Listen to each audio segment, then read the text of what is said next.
number one of my little vineyard is called Curbside Couches.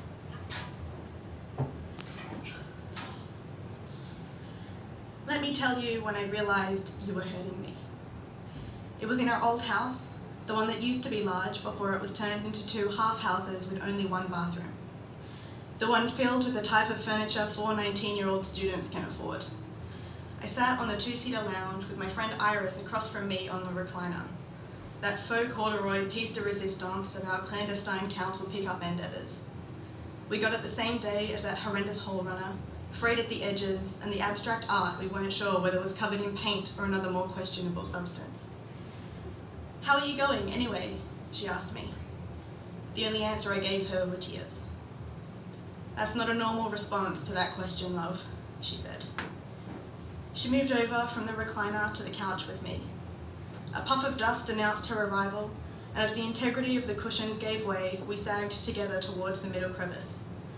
Thinking back now, I'm not sure what surprises me more, how natural my own unhappiness felt, or the fact that we never got bed bugs. Number 2 is called Duty of Care. I don't remember exactly when you told me about your illness. Bipolar 2, a chemical abnormality in the brain causing irregular moods. We had just started dating, the bliss of the honeymoon phase sweet and sticky as sap dripping from us. You told me you were medicated, and I didn't think it would affect us more than an extra step in your morning ritual. When I asked a follow-up question, you snapped. "You don't need to know anything. They're my meds. It's my responsibility." I left it at that. It was a responsibility you did not take seriously, but I didn't know that then. Number 3 is called Hot Tea.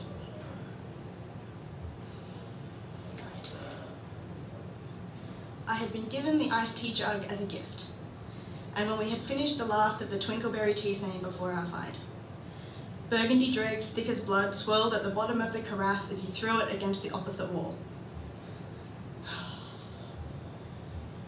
Right.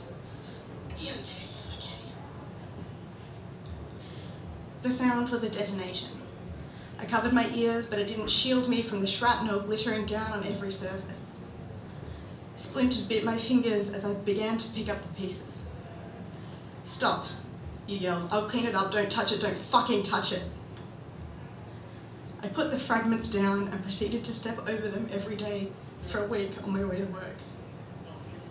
As I tiptoed over shards, I kept thinking how my brother would joke about 2 women living in a house and it still not being clean. He was not as enlightened as I like to think that I was. I kept the door closed so our housemates wouldn't see the destruction you were capable of, but one day I'd had enough.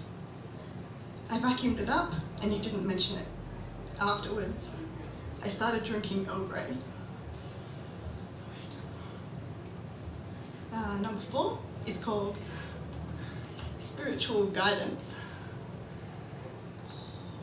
You got this. Thank you.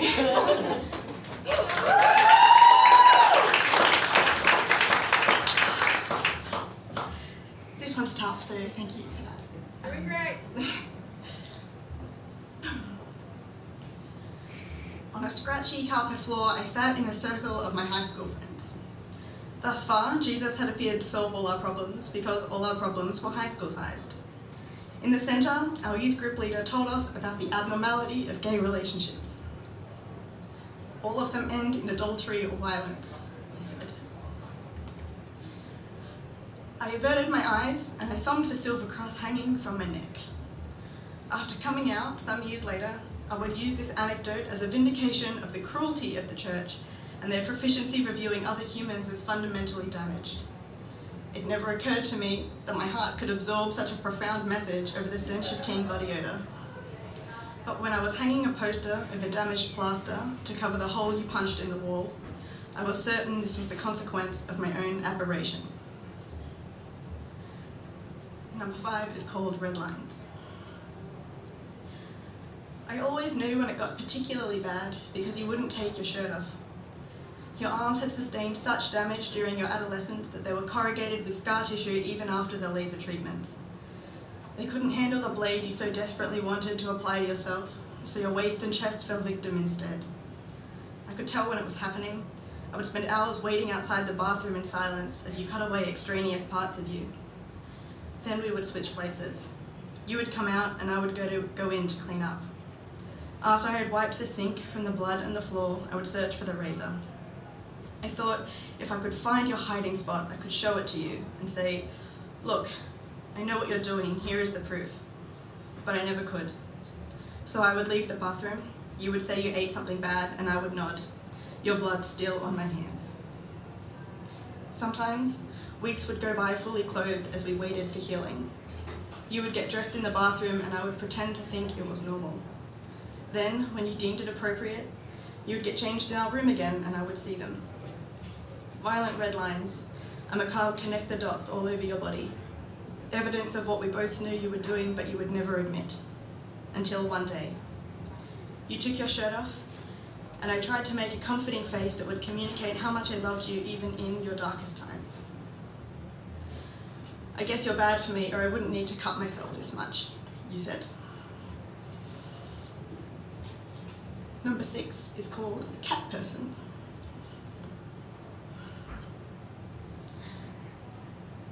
Do you know, I still remember the story about your old childhood cat? You told me that when she was old, she went to hide in the washing machine at your grandmother's house. Your grandmother didn't know, so she put a load in and turned it on. She only realised what she'd done when she heard the panicked screeching emanating from the distressed tabby inside the appliance. I know you got another cat, because the first one died fairly imminently after the incident. We would go to visit it at your grandparents' because we couldn't keep her at our rental. I would be your housemate, whom your grandmother would force feed bushels, and you would chase your old pet around the 70s-styled lounge room to hold her. I thought she was merely antisocial, and her avoidance of you was characteristic. But once I heard you whispering as you tickled her stomach. "I'm sorry for what I did to you when I was younger. I'm sorry, girl. Mummy's sorry." I never heard that cat story. Number 7.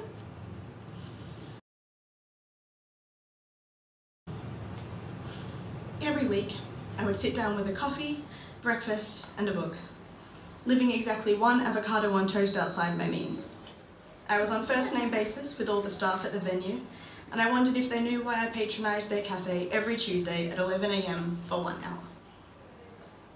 I was there to kill time during your standing appointment with a psychologist across the road. She was a very expensive one, paid for by your father, and ignored by you most of the time. But it was part of an ultimatum I had given you about a month earlier, that you get help or I leave, and you chose me.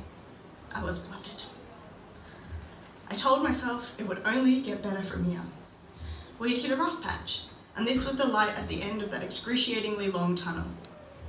I tried to focus on the words in front of me, but I was interrupted by an obsession over what you were telling someone 100 metres away. What would I do if she thought you were better off single? What would I do if she didn't? At 12 PM, I paid the bill and stopped by Woolworths to pick up some almond milk because we were running low at home. I could have let you realise this on your own, but I made the safest choice for my emotional state and my nose. Lactose intolerance waits for no lesbian. I did notice, however, that much of my schedule now involved managing your surroundings to protect us both from what would happen if you became stressed. When I walked over to the marble and glass building where you had spent the last hour, you were agitated. "How did it go?" I asked. "She doesn't know anything," you said. "She thinks I should be institutionalised and that I can't cope with everyday life." "Oh, really?" But I told her that I clearly can cope because I live out of home and everything is fine. I handed you the almond milk and nodded. "Yeah," I said, "you're coping fine." Number 8 is called legal drinking age.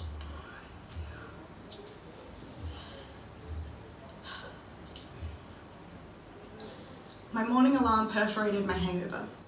I lay still for a second before the stench of urine accosted my nostrils. I felt damp and I leapt from the bed, regretting it immediately as my head throbbed and I noticed an aching in my tailbone. You were snoring loudly and the sheets darkened in colour around your thighs. I didn't have time to shower, so I rubbed myself down with a wet wipe and put on my work uniform.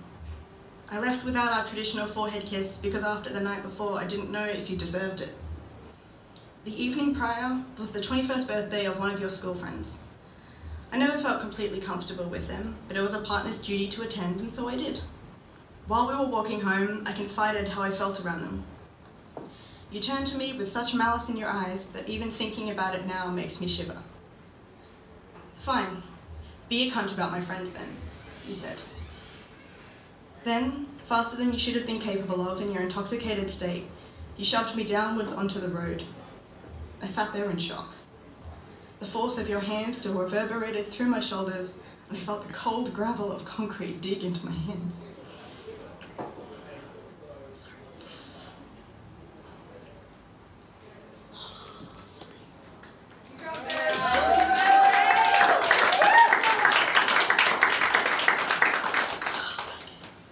I'm doing better than last time. This is really good. Doing great.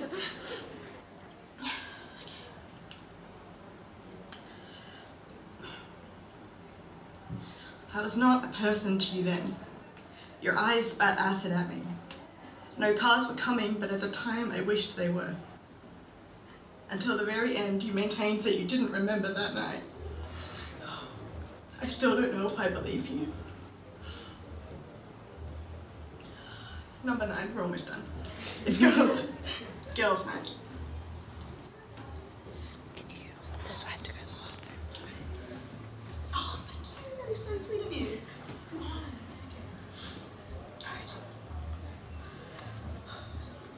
During the worst times, I carried a portable phone charger. You had to know where I was, and I had to know you were alive. The consistent buzzing was a taser, shocking me with every message you sent. But every jolt, regardless of the vitriol it contained, assured me of my success in keeping you on this side of the memorial. On our final night as girlfriends, I was sitting in the... Oh, thank you! I was sitting in the gutter outside a bar with some friends. Friends you did not approve of for being too happy, too attractive, too sexually available. My phone rang. For the first time in the last 2 years, I pressed the red symbol instead of green, and I attempted to put everything out of my mind for one night. It didn't last. When I did check my phone again, the first message to flash up said I ripped myself to shreds because of you. I knew my night was ended, and I ordered an Uber. When I arrived home, you were already in bed. I snuck in behind you and I placed my arm over your waist. I felt the scratches of hundreds of scabbed cuts line your entire torso. I screwed my eyes shut and tried to push down the bile in my throat. This final one is called Different Expressions. The air was cool, carrying away remnants of summer warmth in a rustle of whiskey-coloured foliage. I was sitting in a cafe, feeling the breeze on my skin, when I heard how my experience looked to others. I had known something wasn't right.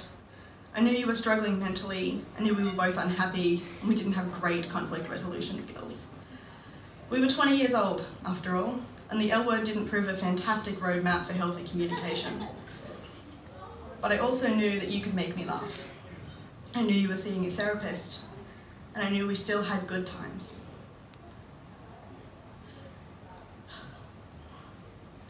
Even relationships with domestic violence have good times, I heard my mum say through the phone. The air stilled and became a few degrees colder. I never would have classified my situation as abusive. There were extenuating circumstances. You were mentally ill. You were a woman. You were a lesbian. You weren't the perpetrator I had been trained to be aware of. White Ribbon didn't mention bipolar in their primetime ads, and I wasn't looking for red flags while displaying a rainbow one. But even so, there I was, in a cafe at the changing of the season, the breeze carrying away the prior trajectory of my life with the leaves.